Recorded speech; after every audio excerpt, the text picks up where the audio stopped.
Magandang hapon po, Ma'am Josephine. Magandang hapon po, Sir Rafi. Hindi po kayo pinapansin kasi humingi kayo ng tulong na aksidente po kayo habang naka-duty. Opo, sir. Sino po itong ayaw pumansin sa inyo sa iyong pong kumpanya? Naiyak na tuloy si Agency po namin, sir. Wag na kayo maiyak, ma'am. Tama itong pinuntahan niyo lugar. Pinapangako ko sa inyo, makakuha po kayo ng hustisya. Thank you po, sir. Ano po nangyari, ma'am? Pwede ho ba malaman? February 6 po, sir. Gabi po, pababa na po kong elevator. Dala ko po yung cart po. Okay. Kasi i-ano ko na po yung cart. 33 floor po, bigla pong nag-manual function po yung elevator. Aha. Tapos nagulat po yung mga tao. Sabi, ano po yun? Tapos andong po kami, dalawa lang po kami na guard. Okay. Pag bigla pong nag-open po siya ground po, hindi pa ako lumabas, sir, kasi naalala ko po yung cart ko po, sir, nandun pa. Kasi ilalagay ko po sa basement po, sir. Okay.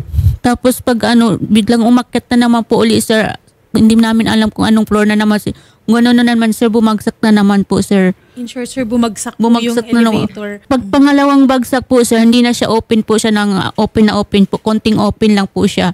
Oh, okay. At dahil po dyan, yan, napilay kayo. Ito, sa MRI po yung result po, bali na disconnect po yung bones ko sa leeg po. Oh, kasi biglang bagsak, ano? Opo, bali dalawang, opo. Sobrang takot. Hindi lang po kayo, pati security guard siguro. Yung guard, okay naman po. Ako lang po talaga yung yung nirescue po ko dun sa, biglang nahimatay na Paano po po ako. yung biglang pagbagsak ng elevator na walang kayo namalay? Yung i-rescue na po ako yung pangalawang bagsak po. Noong unang bagsak, may malay pa kayo? Opo, malay mo. Tapos yung itatalo na po ko doon, i-rescue. Doon na po ako sobrang takot mo. Nahimatay na po ako.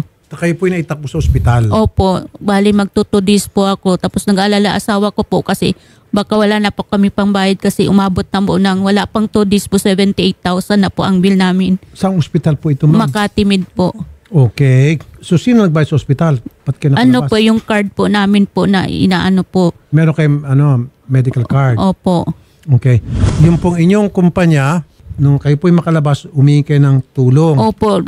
Humingi po kaming tulong, galing po kami sa ospital yung pag-check up namin para makita yung kalagayan ko po. Wala po sabi niya.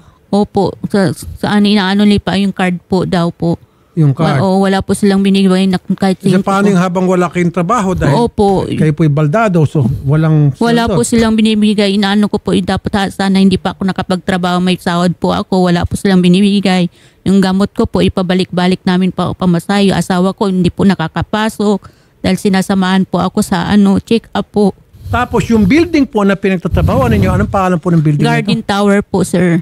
Dapat may problema din dito yung may-ari ng tower. Opo. Yung elevator, alam ko, meron dapat regular maintenance yan.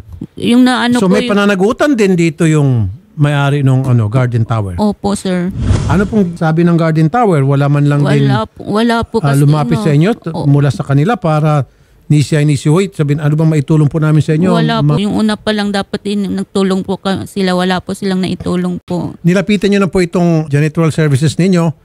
Nakausap niyo po, sinabi niyo po sa kanilang gusto niyo mangyari? Opo, ang gusto namin mangyari sana po, sir, kahit yung pang-opera, kasi kailangan ma-operahan daw kasi baka ma-paralyze na pag hindi na yung na-disconnect do pa yung bones ko sa... sakit yan. So, pag inoperahan po kayo, hindi po covered ng card? Hindi card? Po siya covered. Yung iba nga check-up namin po, hindi covered. Pinangutang po namin sa yung check-up ng neuro, pinangutang, lubog na kami sa utang pa ngayon, sir. Sa pamasay, pabalik-balik. Meron po kayong PhilHealth? Meron po. Okay, dapat po yung PhilHealth tutulong din. Wala bang binibigay tulong PhilHealth? Wala po. SSS? SS po, hanggang ngayon wala pa rin po. Rejected daw po. Bakit po rejected?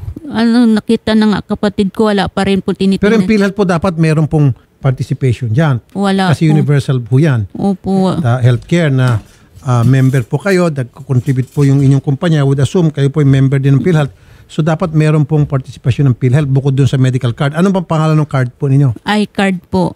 Para sa mga residente ng Makati o para yung kinuha ng inyong kumpanya? Kinuha ng kumpanya namin po. Kinuha ng kung magkano pong kinukover ng iCard? 100 plus din po daw yun eh. 100,000? Opo. Yung PhilHealth?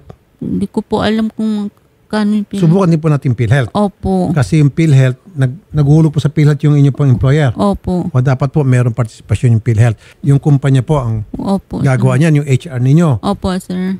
Attorney Cesar Petate, Head Mediation and Arbitration, Dole NCR. Attorney Cesar. Yes, sir. Senator, sir. Good afternoon po. Good afternoon. Sir, pagka po kasi ganyan mga work-related accidents, ang pwede po nating puntahan dyan at hinga ng tulong yung ECC, sir, Employees Compensation Commission, at saka bukod doon yung pong SSS.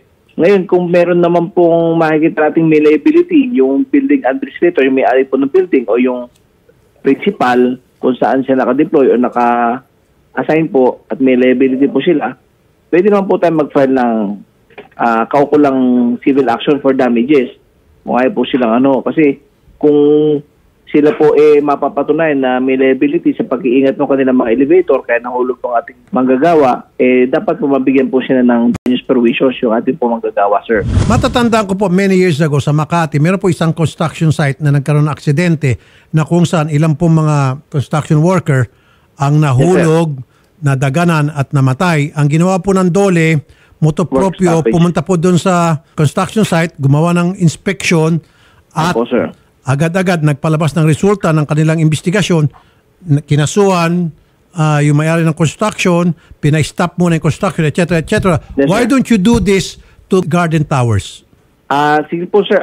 Kailangan lang po namin po makuha yung kompletong address po ng ating building. Very kung good. saan po nangyari yun at Very papupuntahan po sa ating mga inspector, sir. Very good, Ataboy. Tapos na. Very good po, very good. Kasi yung sabi nyo, sasampa ng kaso, titignan. Yes, sir. Puntahan nyo na po. Kasi ginawa nyo naman po dati ito na pag meron po mga sensational mga kaso na kung saan may na-disgrasya sa workplace, pupunta po kayo at nagagawa agad ng pag-inspeksyon with all the media, nakatutok ang camera para kinocover, etc. So gawin nyo din po dito. Yes, sir. Papagawa po natin yan. Re-request po natin for conduct inspection agad, sir. So maasahan ko po ba, bukas po, mag-inspect na po kayo dun sa Garden Towers? Saan po bang to, sir? Makati po. Sa Makati po, sir. Sige po, sir. Okay. Apo, sir. Apo. And then at the same time po, kayo po ay gagawa rin po ng pagbisita because you have visitation authority or visitation power, if you will, over these companies na kung saan inireklamo ng kanilang mga manggagawa dahil sa hindi tamang practice sa pagtatrato sa kanilang mga manggagawa. Tama, sir? Tama po, sir. Yes po, tama po kayo, Senator. Exactly. So dalawa pong gagawin niyo po, sir. Pupuntahan niyo po itong Garden Towers at pupuntahan niyo rin po itong janitorial services po, sir. Yes, sir. Attorney. Kailangan po na makuha yung complete address po nila, sir. Para po mapuntahan agad namin, sir. Nako, maraming salamat po. Mabuhay po ka, sir. God bless po, sir. God bless you too, sir, Senator, sir. Salamat din po. Okay. Like I said, ma'am, i-operate po yan ng Dole. Pupuntahan po yung Garden Towers at pag nakita na may kapabayaan, kasi dapat may regular maintenance yung elevator Opo. Mamaya ipapasarap pa yung, I don't know kung anong pwedeng gawin ng Dole. Kung nagawa nila sa construction site, siyempre sa ating pobreng janitors, gawin din nila. Para patas. Diba? So ma'am, he who has less in life should have more in law. Yung mga maliit nating kababayan, tulad ni ma'am, dapat magkaroon ng mas malawakang proteksyon sa ating batas. Yan po ang palagi ko sinasabi, kaya yan po ang palagi kong gawin sa mga taong katulad ninyo. Thank you po, sir. For the meantime, wala kayong panggastos.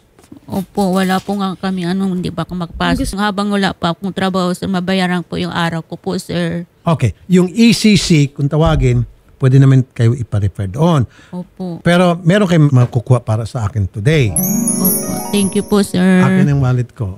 Bigyan natin si ma'am. Ano ba yung immediate na pangailangan niyo po, madam? Mga gamot ko po, hindi po sila nagbibigay pa. At ilang araw pa kayo hindi nakapagtrabaho? February 6 po start po, hindi pa ako makabalik, sir. Okay. Bigyan kita, ma'am, panguna na tulong. Tapos siyempre, lalakad namin kayo sa ECC.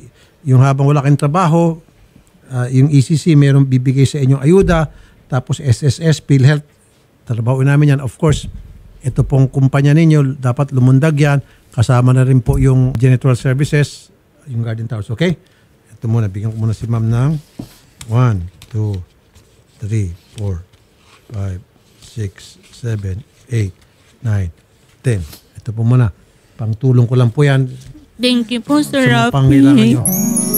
para meron po kayo mga panggastos. Magkano po pamasahe punta nyo rito? Nagtatakos kami, sir, kasi hirap po ako maglakad, sir. Nagtaksi po kayo? Opo, nang utang lang po kami, Magkano po sir. inutang nyo? 500 po. 500. Ayan. 500. Okay. So parang 10,000 buo. Thank you po, sir. Nag-lunch na po kayo dito? Binigyan po kami ng pagkain po kanina, sir. May kasama po kayo? Opo, yung kasawa ko po, sir. Papasukin nyo sa Mr. Sir Roger, magandang hapon. Magandang hapon po. Nakakalungkot nga po at magkikita tayo sa ganitong sitwasyon na si ma'am, ayun nga po, na disgrasya. Sabi ko nga po, makakuha tayo ng tamang hustisya rito at nakausap ko na po yung dole para imbestigan yung Guardian Towers at saka yung janitorial and then SSS, PhilHealth, tapos yung ECC. Okay? Anong trabaho niyo po, sir? Maintenance po. Maintenance. So habang walang trabaho si ma'am, nagbigay po ako ng 10,000 at kung ano pa po yung may tulong ko, magsabi lang kayo, ba't bukas na bukas, ilalakad natin sa ECC. Opo, sir. Thank you po. Okay? Thank you. Sige, sir, wag niyo pabayaan si ma'am. Ba't di kayo pumasok kanina? Kikiyang-kiyang. Sana man lang para maano nyo, maakay. Paglingon ko wala na ulit. May anak po kayo? Meron po. Ilan pa anak nyo? 2 po. Saan po kayo nagme-maintenance? Sa malapit lang po doon sa amin. Sa construction din po kayo? Opo. Ayun. O, ma'am. Sabi ni sir, iniwan mo siya. Dapat, pagtingin mo, wala na siya. Wala na po. Ba't kanya iniwan? Ibig sa mahina kasi ma'am, kikiyang-kiyang, naiwan ka niya. Dapat ikaw mang-iwan kasi ikaw mabilis. Gano'n kayo katagal magkasama? 20 years na po. Tagal na po. Years, Opo. idol. Maganda. Ba't di pa kayo nagpapakasal? Kulang pa po sa ano. Wala po. Kasi kulang po. Kaya po nag-work po ako kasi para makatulong po eh. Nag-iipon pa Opo, kayo? wala po. Okay. Sige. Gusto niyo ba magmerenda ngayon pag uwi? Ano bang paborito niyo para sa mga pamilya niyo? Para pasalubong? Ano bang pangarap niyo maging ulam mamayang gabi? Hindi, sige sir. Seryoso ako. Siyempre, pag uwi niyo sa bahay, hindi kayo magluto, may dala na kayong pasalubong, yun yung ulam niyo mamayang gabi. Anong gusto niyo, sir? Anong pangarap? Jollibee na lang po, sir, sa mga anak ko po. Tapos kayong dalawa, Kahit magluto na lang po ng ulam na simple lang po. ano ulam halimbawa? At adobo na lang po, sir. Adobo. Ganito, fast food, hamburger, adobo, tapos pinakbet, kare-kare. Ano pa ba? Dami. Ha? Crispy pata. Mainit po ang panahon ngayon ha. Baka mga high blood po tayo. Hindi, ganito, luto na lang. Huwag na kayo magluto, bilhin na lang. Ano? Opo, sir. Okay na yan. Eto, 3,000. Ayan. Malas daw ang 3,000. Okay, 13. 4,500. Ayan. Okay. Ayan, ma'am. Sir, para pang ulam niyo mamayang gabi, bukas ng umaga at tanghali. Annalyn Lomat, HR Manager, Philblan Janitorial Services Corporation. Magandang hapon po, Ma'am Annalyn. Madam. Hello po. Good afternoon po.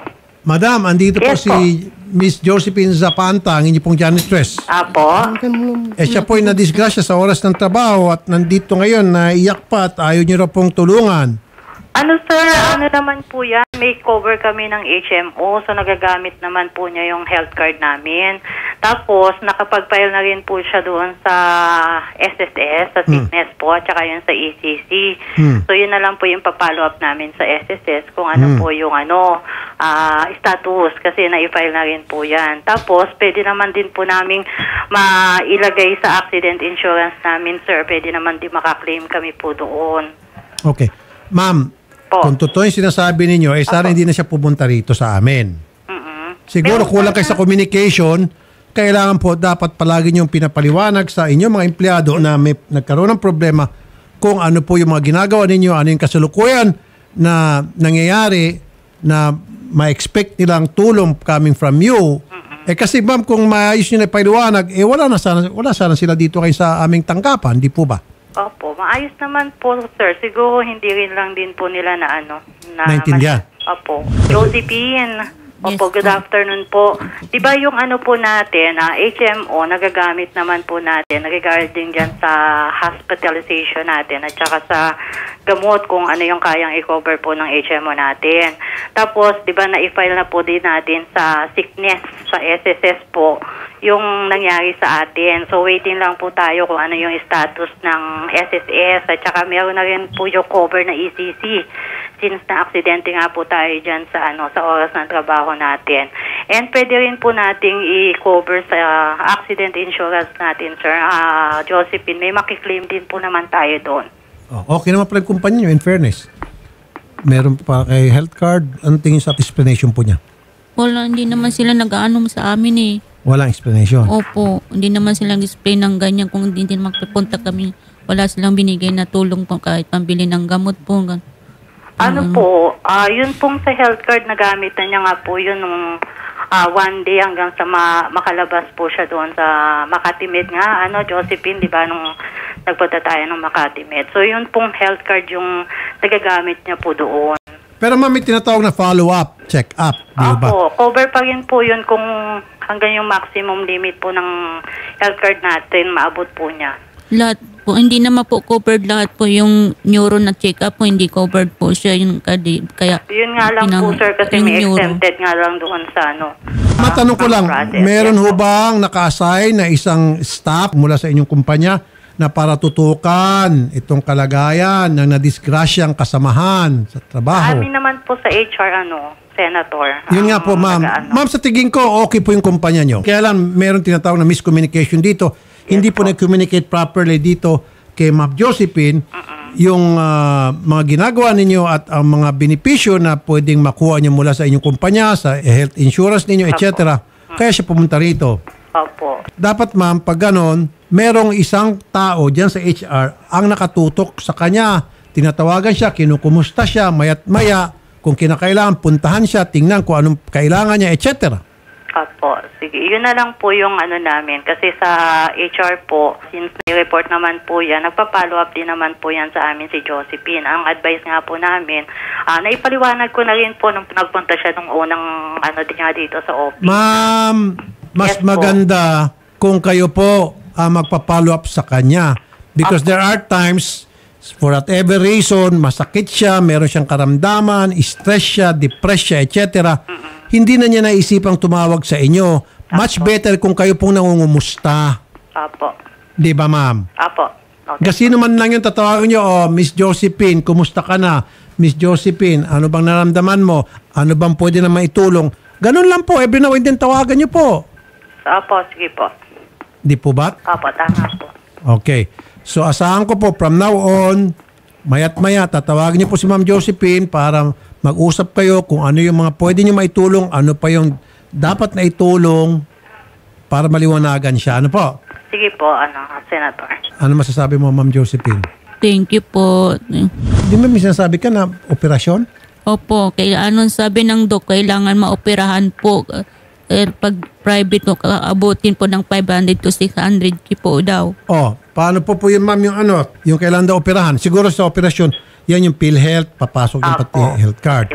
Ma'am, yung bang habang siya po ay walang trabaho dahil na-disgrasya, wala ba siya matatanggap na ayuda mula sa inyo? Yun po, Senator, yung inilapit nga po doon namin sa SSS para doon sa sickness niya. So, pwede naman po namin ilapit din sa management kung ano pa yung tulong na pwede namin pa-i-offer po. Yan ang gusto ko mapakinggan. Tawagan ko na lang po si Josephine. Ilapit ko lang po sa management yung status uli ni Josephine ngayon and kung ano pa yung pwede namin maitulong po. Opo. Ngayon po, she's in pain. Meron ininom ba kayong gamot? Pain reliever? Last na po ngayon. Bukas. Dapat meron kang neck brace. Ma'am, huwag niyo ibaba ang telepono. Mag-uusap kayo off-air. Makausapin niyo si Ma'am Josephine. Ano po? Po, sige po. Ma'am, thank you very much ha, Ma'am Annalyn. Thank you din po. Magandang hapon po, madam. Opo, madam. Thank you. Kausapin naman si Carlo Katigbak, Public Relations Officer for Employees Compensation Commission. Sir Carlo, magandang hapon. Senator Rafi, magandang hapon din po. Okay. Katulad po ni Ma'am Josephine na disgrasya sa oras ng trabaho at hindi siya nakapagtatrabaho ngayon, di ba meron siya maasahan tulong from the ECC? Opo, tama po yung Senator Rafi. No? Ang mga kagaya ni Ma'am Josephine na na-accident po habang nasa oras po o lugar ng pinagtatrabahuhan ay nakocover po ng tawag natin na Employees Compensation Program po ng Employees Compensation Commission. Kanina po sir ay nabanggit ni HR Officer na nakapag-file na ho sila ng SSS claim. Gusto lamang natin linawin na on top of the SSS claims po ay meron tinatawag na EC claim or Employees Compensation Claim na ipinafile din po sa SSS. So ito po ay programa ng gobyerno na ibinibigay o ipinapaabot din po sa mga kagaya ni Ma'am Josephine na nagkaroon ng tinatawag natin na work-related accident. Opo. Ito po ay paid sa SSS, ang maaaring kasabay na pag-file ng SSS claim din. Sa SSSO, dinawin ko lang dahil ang SSSO ang administering agency ng ECC para sa ECK. Ayun. O sige po, kami po ay magpapag-ugnayan sa inyo para dun sa kanyang application, mapabilis po at makakuha na po siya ng benepisyo mula po sa ECC. Ano po? Maaari din po kami tawagin sa mga numero na available po sa aming Facebook page. Kami po ay sumasagot sa mga oras ng trabaho. Mr. Carlo Catigba, Public Relations Officer for Employees Compensation Commission. Magandang hapon po, Sir Carlo. Mabuhay po kayo. Maraming salamat po, Senator Rafi. Thank you po. Okay, ma'am. Okay na. So, nabigyan kita ng pera. Siguro pwede ka nang bumili rin ng neck brace. Tapos, pain reliever, pansamantala. Habang kayo po'y tulungan namin ma-process po yung mga benepisyo po nyo po sa iba't ibang ahensya ng gobyerno. Okay? Opo, thank you po. At bilhin ako ng ulam. Po, thank you po, sir. Maraming thank you po. Sobra na nga po yun. Hindi po. Hindi po sobre yan. Tama lang po yan para marami pa namang araw na walang trabaho si ma'am. Sir, wag mong pabayan si ma'am, ha? Baka naman magbubulak-bulka tapos si ma'am iwan mo sa bahay. Nagdurusa. May trabaho po. Mabait ka ba, sir? Minsan po. Ano, sir? At yan, umiinom Minsan rin po. ng bababae. Ay, hindi. Akala ko sabi minsan. Nagsusugal. Hindi rin. Nagtutong AIDS. Wala po. Very good. Ma'am, mabait naman. Opo, Hindi okay ka naman binibigyan po. ng problema. Hindi naman po. Inaalagaan ka naman. Opo. Anong klase pag-aalagang ginagawa sa'yo ni sir? Bukas ng plato siya. Opo, siya ang po gumagawa sa bahay po kasi di mo ako makagawa po saan. Siya nagluluto. Opo. Siya yung naglinis ng bahay. Anak ko po, pinapaano ko, tulong-tulong po yung mga anak ko rin po. Naglalaba din siya. Yung anak ko po sila, tulong dalawa po sila. Oh, dapat si sir. Kasi may trabaho po siya po, sir. Panggabi ko ay sir. Pang-araw. Pang-araw po. Okay. Bali, nag-update nga lang po ngayon. Okay, sir. Magmensahe kay ma'am para pampalakas loob. Sige, sir. Kausapin siya. Magmensahe lang kayo. Huwag kang maalala at di kita pabayaan. Okay, tama. Maganda yon. Seryoso. Ma'am, napakaganda. Mabigat yung binitiw niya. Huwag ka raw mag-alala. Hindi ka raw niya pababayaan. Anong mensahe mo sa kanya? Salamat kasi hindi mo ako pinabayaan umpisa nang nag-aksidente po ako, naalagaan po ako. Okay. With that, palapakan natin silang dalawa. Salamat po sa inyong tiwala. Opo, thank you po. Magandang hapon po. God bless. Maraming salamat po.